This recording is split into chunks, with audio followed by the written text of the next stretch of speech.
The adage, money can't buy happiness, is familiar to you. That may be the case, but when your toxic family still believes you are beneath them, it might create the ideal environment for retaliation. Although most people just call me Cass in the business world, my name is Cassandra Cass Vu. I enjoyed it because it was clear, snappy, and forgettable. I recently took up the position of Chief Strategy Officer at Novavita Systems, a biotech company with headquarters in Seattle. I am currently 34 years old. That's all they see on the outside. They are unaware, as was my family, that I am the owner of the fucking business.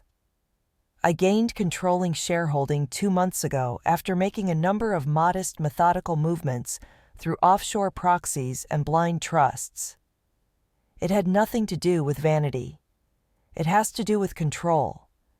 It was about gaining the authority that everyone had always attempted to deny me. But because this doesn't begin in a boardroom, let's go back in time. It all began 17 years ago when I was the reserve scholarship girl at Caltech, working 3 part-time jobs to pay for textbooks while breaking down protein chains at the back of a lecture hall. Adrian, my younger brother. Using our parents' money, he sailed through Yale. He was given internships, ski chalets in Aspen, and weekend getaways to Ibiza, like hors d'oeuvres, at a garden party. My mother would repeat, "Adrian needs support," as if it were a catchphrase. "You've consistently been so independent, Cass," correct, independent. Ignorance can be described in such a way. While I created startups using open source code and desks soiled with ramen, I saw him sail on inherited privilege. I avoided being mentioned in headlines. I used a network of LLCs and shell corporations to sell my first 2 biotech businesses for a total of $210 million, not a press, no acknowledgement, just funds flowing into something larger, and clean exits. Why is everything so secret? Because I understood the power of money. I saw it distort my parents. They praised Adrian's dismal corporate sales job while dismissing my business endeavors as a little project that I would eventually outgrow. My mother once advised me to ask Adrian for assistance at the supper on my birthday after I had recently signed a Johns Hopkins contract. "He has a legitimate job," I grinned, nodded. I took the long route. My strategy was already underway when I started working as a mid-level project consultant at Novavita. I saw the unrealized potential of the business.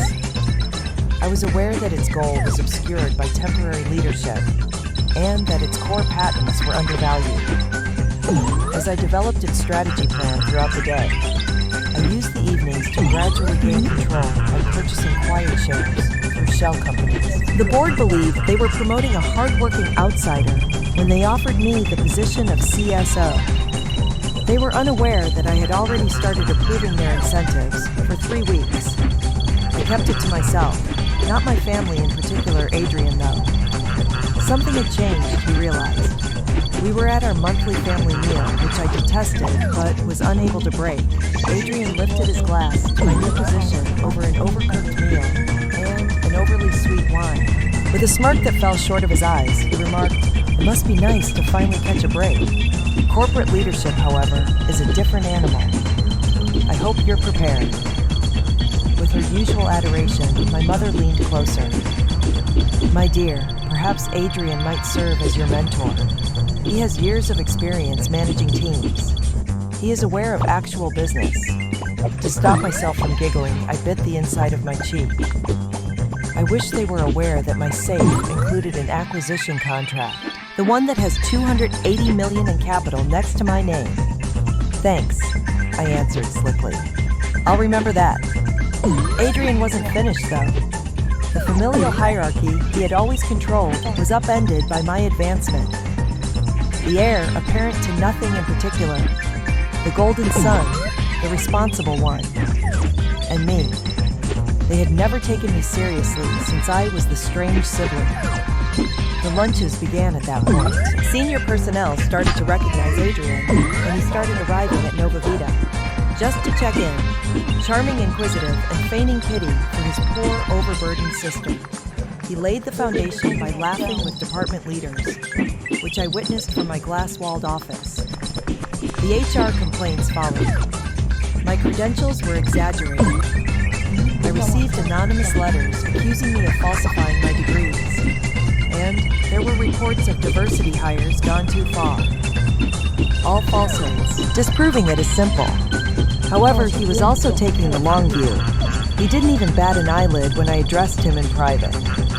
With sweet condescension, he continued, "I'm just worried about you. You are aware of the nature of these IT firms. If you promote a woman too quickly, solely to check a box, you risk being pushed out. If you were to crash and burn, I would despise it. Burn and crash. Wasn't that the objective?" I said nothing, curious to see how far he would go. I let him probe farther. Last Thursday, the solution arrived in the form of a big packet that was brought to the boardroom. Within a dossier, professional, polished, and quite thorough, I was accused of embezzling money, fabricated reports. The market was manipulated. The corporate character assassination was a master lesson. And he nearly succeeded. Nearly. On Friday morning, the board convened an emergency meeting. Adrian was virtually buzzing with excitement at dinner that night, so he must have received wind. He braced himself like a peacock and declared, "The board wants me present tomorrow. It appears that the leadership will be changing significantly."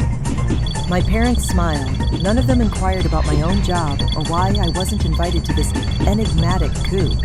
However, I was prepared because I had been constructing a case against Adrian while he was busy constructing one against me. Every twisted whisper, every faked file, and every arrogant little visit were time-stamped and recorded. I had also added something unique evidence of Nova Vita's actual ownership, my possession. I did not shed a tear that night. I didn't become angry. I had a very different feeling as I sat in my home office, surrounded by fake documents and betrayal. Be calm. It was my time, my stage, the ideal conclusion to a lifetime of being disregarded and undervalued. They would enter that boardroom tomorrow, thinking they were going to bury me. Rather, they were going to see me get up. That Friday morning, I arrived at Nova Vita far in advance of the others. I wanted to see every moment, every sneer, every slip-up, every final moment. They thought they had the advantage. Adrian entered the glass and steel foyer, as if he owned it, at precisely 8:45 a.m. A well-fitted navy suit and a smug smile etched on his face. He even performed his little chin lift from his undergraduate days, when he would wave into VIP areas. It was fictitious idea. Our parents dressed as though they were going to a private event trailed closely behind. The same eager glow that they had always saved for Adrian's triumphs was worn by my mother in pearls and hope, and my father in his finest blazer. Adrian was virtually buzzing with anticipation as he leaned over the registration desk. He grinned so broadly that I think it shattered his face when he said, "We're here for the board meeting. It should be a very interesting morning." Upstairs drinking coffee as if it were any other day of the year, I watched through the tinted glass of my office. But something sharper, not fear, tightened my chest inside, like the blade of justice being sharpened. Unaware that everyone in the elevator already knew what was going to happen, security brought them to the top floor. I had ensured that my midnight message had reached every board member context. Proof and one last line. You'll comprehend everything tomorrow. I got up at precisely 9 in the morning, fixed my jacket, and proceeded down the hallway, as if I had walked it 1,000 times before. When I pushed in the door, the executive conference room was quiet. Mid-sentence was Marcus Chang, the chair of the board, and the only person I could somewhat trust. These are serious accusations against Ms. Vu, and I apologized for being late, sounding composed and upbeat, as though we were talking about quarterly growth forecasts. All heads turned. Adrian's expression changed, first going from bewilderment to fear, his smile twitching like a poorly rendered computer image. With his eyes flashing to Marcus, he yelled, "Cass, You weren't invited to this closed meeting. Grinning, I sat down at the head of the table. In fact, I was. It turns out that conducting a board meeting without the majority owner of the company is challenging. The quiet that ensued, so thick you might drown in it. Both of my parents blinked simultaneously, like a fish on the sand. Adrian's mouth opened-closed, and then opened again. Finally, in a dry voice, he replied, "You're lying. Nova Vita is publicly held." "It was," I said, indicating to my assistant Lena, who came forward and handed out the carefully folded folders. "It was fully purchased by a private company, Koru Holdings, 2 months ago. Additionally, I am the sole owner of Koru Holdings." I didn't have to elaborate. Every document, every contract, and every meticulously time-stamped transaction revealed the truth. Like a spider weaving a web, I had planned the takeover to be precise, silent, and unbreakable once discovered. The eyes of several board members widened. A gasp could be heard. Somebody else whispered, "My God." Slowly, Adrian's confidence crumbled. This is a setup," he growled as he attempted to gather himself. "There's no way you could afford—" "You mean it's just a lab rat?" I interrupted in a casual voice. "A solitary programmer in a corner office." Lena gave her tablet a tap. Then it began. One by one, the room was filled with audio recordings that resembled a digital confession booth. The voice of Adrian's remarks. Adrian's campaign. "Cass isn't a good leader. Although she's intelligent, she lacks the instincts. You never know with these fast-track hires. I would monitor her department's budget clip. Every mutter, each and every modification, in front of the same individuals he wished to persuade. He played it back in his own voice, as if the floor had collapsed under him. He slumped into his chair. And then there's this." I continued setting another folder on the table. He had mailed the board, the envelope. His masterwork of lies included fake timeframes, fabricated email chains, and doctored bank statements. A total fabrication intended to destroy me. I presented it as proof in court. With a firm voice, I stated, "This was mailed to every director here, but not before I documented every forged asset, confirmed the printing source, and tracked down the IP address." Adrian opened his mouth to speak, but nothing came. I was trying to protect the company. He finally stumbled. I gave him my entire attention. "No, you were attempting to shield your pride," I stated bluntly. "The fact that the sibling you labeled an underachiever outperformed you was too much for you to stomach. You attempted to set everything on fire." The voice that I had not heard before then came. Mom with mascara already running down her cheek, she spoke softly and shakily. "Surely you're not going to ruin your brother's life over this." I gave her a serious look. As if he hadn't attempted to damage mine, I inquired in a firm yet piercing voice. "As if you weren't completely prepared to witness it today." More out of habit than conviction, my father held up his hand. Our only reason for being here was Adrian. And there it was. The reality they never came for me at all. "I understand." I responded at last, expressing my fatigue. "You were always—" I looked at the board once more. "Let's formalize this." I outlined 3 things. With the support of a thorough internal investigation and forensic confirmation, any accusations against me would be rejected and sealed forever. A thorough report of Adrian's activities, including the recordings, falsified paperwork, and sabotage attempts, would be sent to his employer.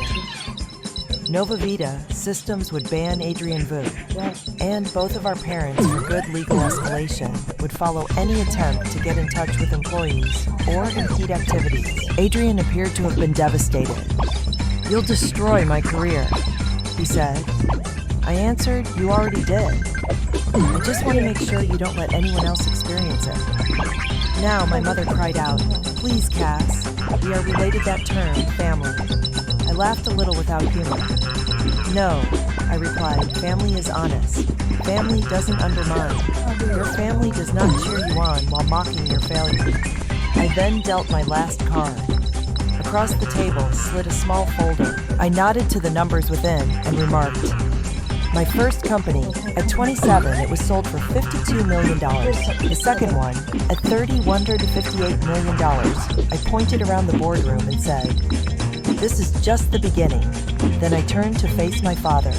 "You begged Adrian to get you a membership in that country club, and I could have purchased it for you, could have covered the cost of each gift you gave him, while advising me to seek his assistance. However, I didn't." They gazed at the figures, the data that disproved all of their beliefs. I whispered. I remained silent because I wanted to see who supported me when they believed I had nothing.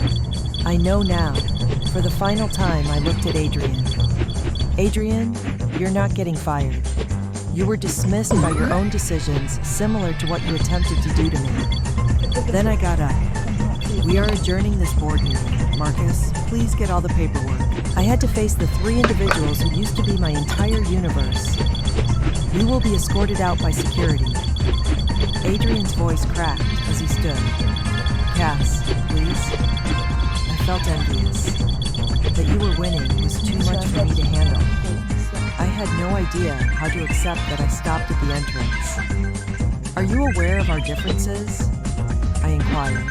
He gave a head shake. I responded, "You pushed me further down when you thought I was failing. I kept it quiet when I was doing well, so you wouldn't feel inferior." I let out a breath. That's the difference between whatever game you were playing and real power. Then I walked away without turning around. The pressure that had been between my shoulders for years seemed to have finally subsided, as the air outside the boardroom felt lighter. In some way, I took my time returning to my workplace. Walking slowly, I had been waiting for this kind of insight my entire life. Not retaliation, not precisely. Something colder, something more subdued. Like discovering you made it through a lengthy storm and standing on the shore. The building was buzzing with chatter by the time I took a seat at my desk. In businesses, word gets around quickly, but when a golden boy falls, it gets around much faster. I made no attempt to halt it, when Lena interrupted and whispered quietly, "Security's escorting them out now. They didn't even bat an eye and gave a nod. Release them." She stopped as though she wanted to say more, but she didn't press the issue. I admired Lena's stillness, because it was never meaningless. It conveyed tolerance, respect, and occasionally even caution. Words were not as important to me as silence. The board issued an internal memo that afternoon, exonerating me of all charges and restating my leadership role, and above all, my ownership. It was brief, clinical, and without drama.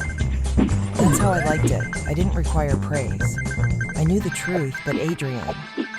He finished before the sun went down. The following morning, his employer released a statement regarding ethical violations and conduct unbecoming of an executive. It was the type of meticulously crafted statement that ruins careers with a single press release. Meanwhile, my parents became unusually silent.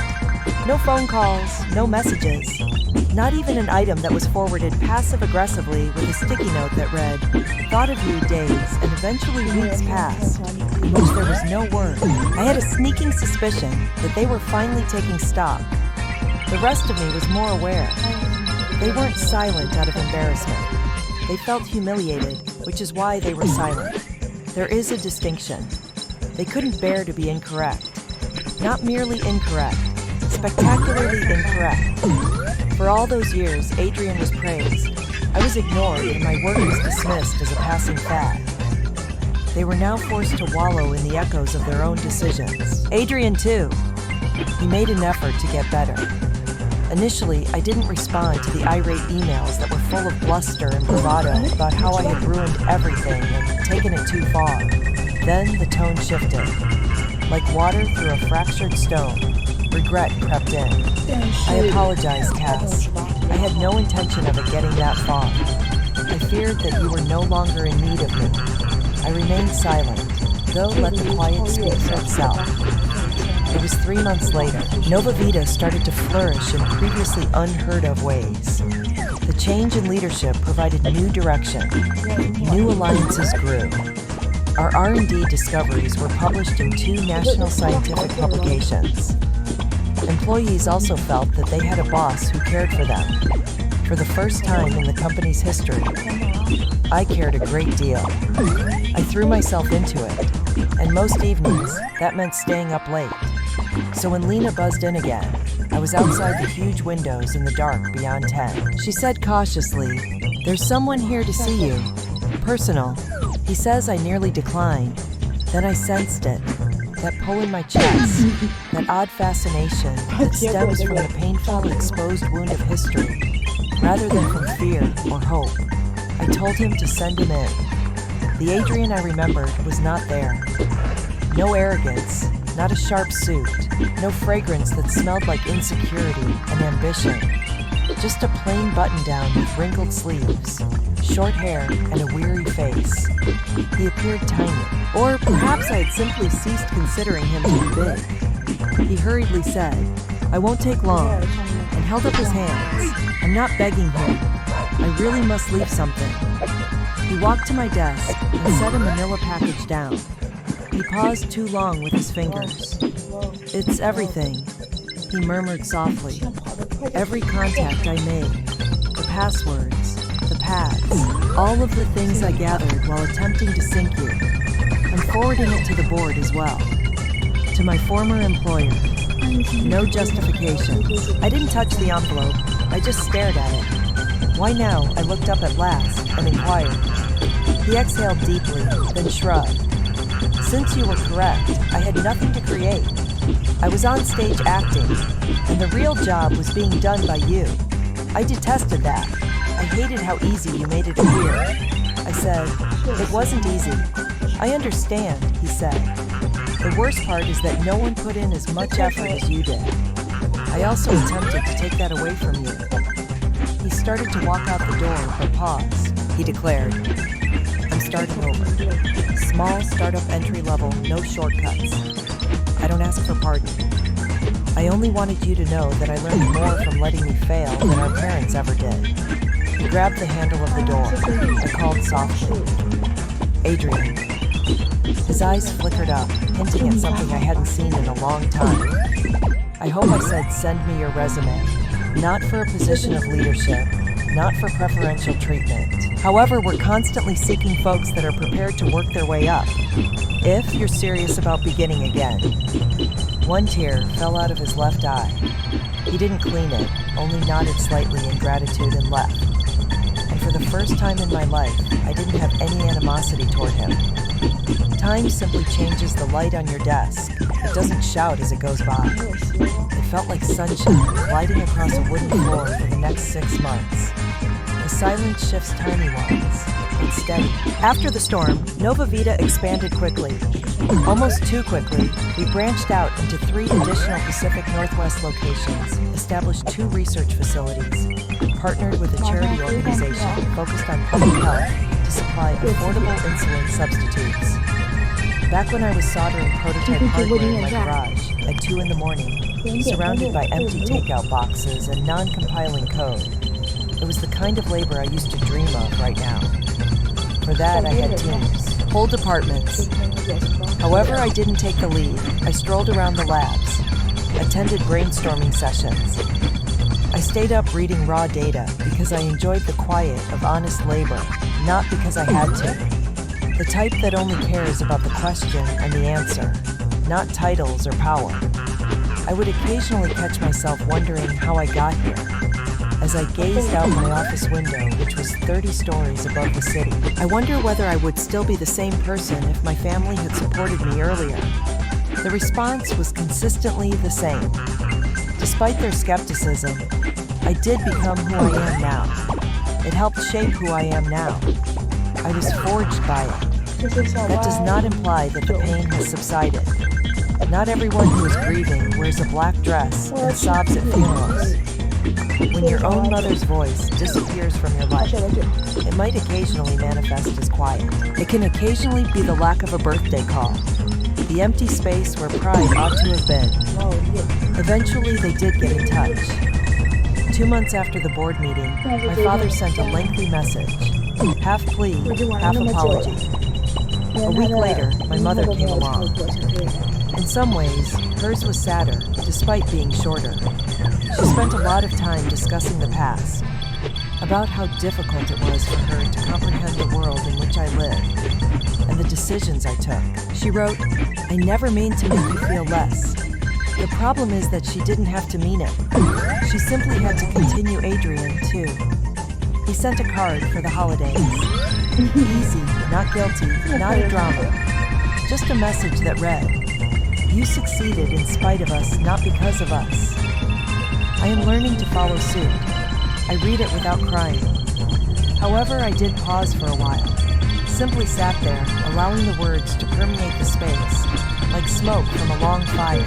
Seeing someone else rise after falling is a sacred experience, particularly when they once believed that you would fall. I didn't reach out though.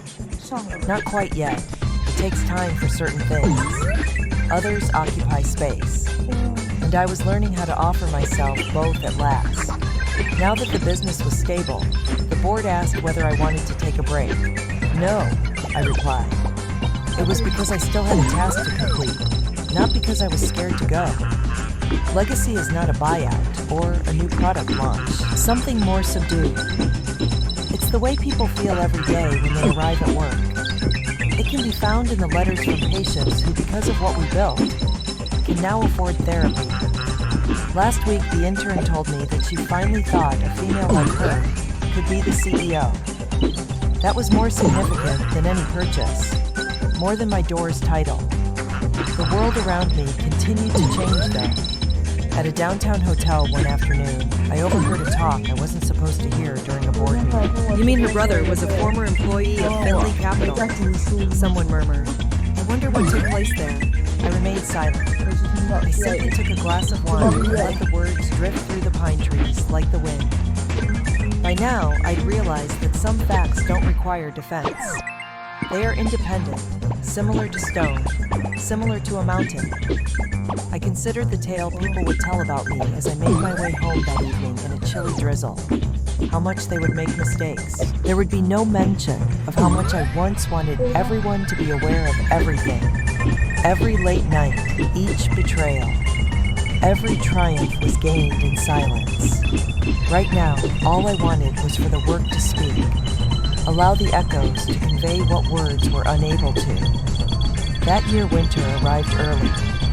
The kind of air that clung to your bones and made you feel as though the city itself had breathed and was unwilling to breathe again. That's how things get in Seattle. Long gray skies. It's raining silently. One would assume that it would tire someone out. However, I would grow to enjoy it. The silence. The truthfulness of its storms don't hide their true selves. I no longer do either. It had been 6 months since the confrontation in the boardroom. Nova Vita was doing well. Not in figures, but in a more profound way. Culture gold began cooperating instead of whispering. Something greater had taken the place of the fear that had clung to the walls. Trust. In Tacoma, we opened our third research facility, partnered with 2 academic institutions. And for the first time, I talked in public as myself, not as the enigmatic CSO, or the silent owner in the background. VU Cassandra scientist and CEO constructor. I shared my tale with a group of young biotech women who had never heard of a name like mine associated with authority. A few people sobbed. Some got up and asked questions that seemed to have been suppressed for years. One lady, who was just a little older than I had been at Caltech, grasped my hand as I left the stage and said, "You gave me permission." After that, I didn't require a trophy. Nothing was necessary for me. Then, however, something unexpected occurred. It was one afternoon when Lena entered my workplace. She gripped her tablet as if it were heavy. She said, "I think you should see something." The message was sent via video from Adrian. He had a new appearance, not simply worn out, but transformed. Longer hair, clear eyes. He was seated on the floor of a little office with a cheap desk and a partially wiped whiteboard behind him. He looked directly at the camera and whispered, "Hey," in a quiet voice. I didn't send this to express regret. I'm sorry you already know that I've stated it. However, I wanted you to be aware of my location. We discussed the startup he had joined. A small Portland-based AI diagnostics company claimed not to be a manager, wasn't in command, only creating systems, listening, studying. He said, it's honest work, but there are days when I hate how much I don't know. It feels real for the first time in my life. He hesitated. Cass, I am aware that you owe me nothing. However, I'll be here if you ever feel that I should prove to you that I've changed. Not because you're my sister, but because I want to earn it. Construction silently. The screen then darkened. I sat motionless for a while. Didn't weep, didn't grin. Simply wait for the time to settle. Similar to ash, similar to snow. Sometimes we recover in fragments, and sometimes letting others try helps us recover. I replied to him in writing. Not very much, only a message. I'll be observing not to pass judgment, to check if you mean it, and it was sufficient. My mother wrote me a letter a week later.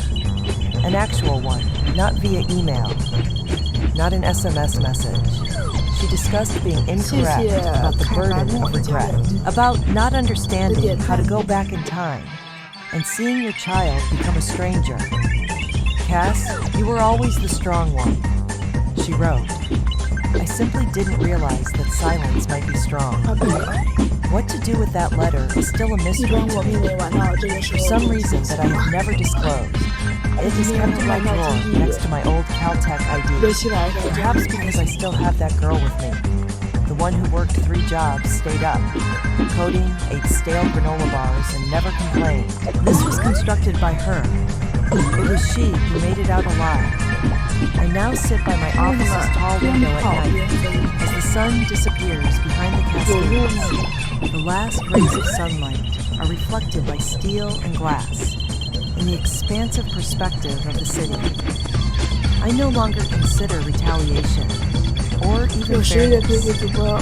I consider legacy. When no one believes in you, it's about what you do that makes you visible, not what you wear or who your family admires. When you need to have enough faith in yourself to get through the quiet. Last week, Adrian received his holiday card. This time, no big message. A single line in tiny handwriting. Still under construction. I hope you are still observing. I grinned. Yes, I was. If I've learned anything, it's that true success doesn't come with a roar. It is not needed. It rises like smoke from an unquenchable fire. It remains within the bone. And as the wind changes, it brings the truth to those who are willing to listen. Being powerful doesn't require you to yell. Occasionally, the quiet ones took the lead the entire time.